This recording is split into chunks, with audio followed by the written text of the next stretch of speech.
আজ তেমন কিছু রান্না করিনি, মোটামুটি খেয়েছি, অনেক ব্যস্ত তাই পারিনি। বিসমিল্লাহির রহমানির রহিম। আসসালামু আলাইকুম, hi everyone, welcome back another video. আমি আছি ফাতেমা কুকিং স্কুল থেকে বলছি। আমি আজ নতুন একটি দিনের নতুন একটি ভিডিও নিয়ে চলে এসেছি। আশা করি সবার অনেক বেশি ভালো লাগবে। আর যদি ভালো লেগে থাকে লাইক, কমেন্ট, শেয়ার এবং সাবস্ক্রাইব করবে। পাশে থেকে বেল আইকনটি বাজিয়ে বেল আইকনটি বাজিয়ে দিবে, তবেই আমার নিত্য নতুন সবগুলো ব্লগ সবার আগে চলে আসবে তোমাদের কাছে। কেমন আছো বন্ধুরা? আশা করি খুব খুব ভালো আছো। আল্লাহর অশেষ রহমতে আলহামদুলিল্লাহ আমিও ভালো আছি। তবে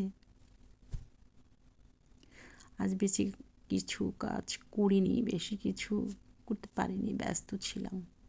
যতটুকু করেছি ছোট্ট একটি ভিডিও শেয়ার করলাম।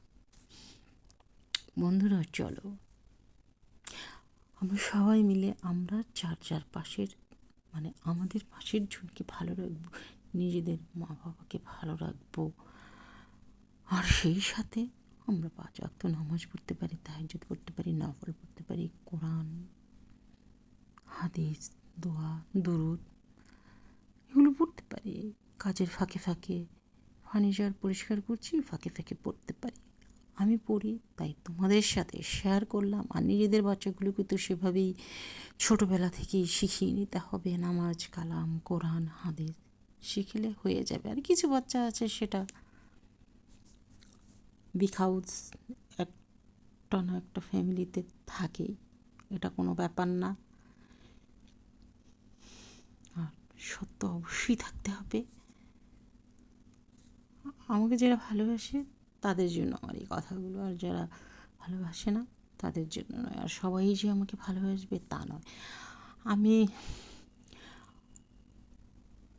রান্নাঘর গুছিয়ে চলে এলাম,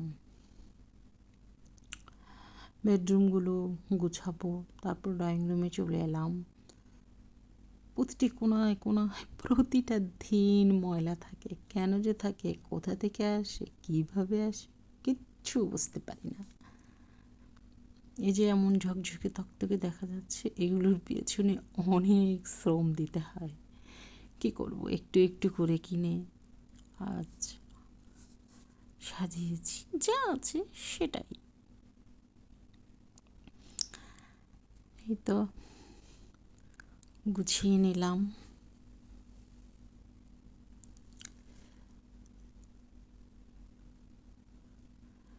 ইলিশ মাছটা কেটে নিলাম, ডিম সহ ধুয়ে পরিষ্কার করে নিয়েছি।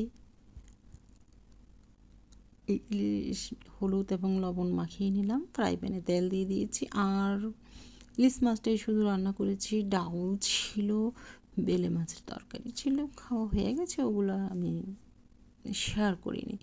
তো বেগুন আর পেঁয়াজ আমি খুব ভালোভাবে ভেজে নেব। এখন হলুদের গুঁড়ো 1 টিস্পুনের 4 ভাগের 1 ভাগ দেব, ধনিয়ার গুঁড়ো 1/2 টিস্পুন। যেহেতু এখানে অল্প মাছ, অল্প সবজি, শুধু বেগুন, তো মশলা দিলে খাওয়া যাবে না। আর 1/2 টিস্পুন, সবাই অনেক অনেক বেশি ভালো থাকবে, আমার জন্য দোয়া করবে, আমি সবার জন্য দোয়া করি যেন সবাই ভালোভাবে ভেজে মশলা দিয়ে ভেজে নিয়ে পানি দিয়ে আমি ভেজে ইলিশ মাছগুলো দিয়ে দিয়েছি। এবং কেমন খেতে হয়েছে, অনেক মজার ছিল, অনেক মজার ছিল।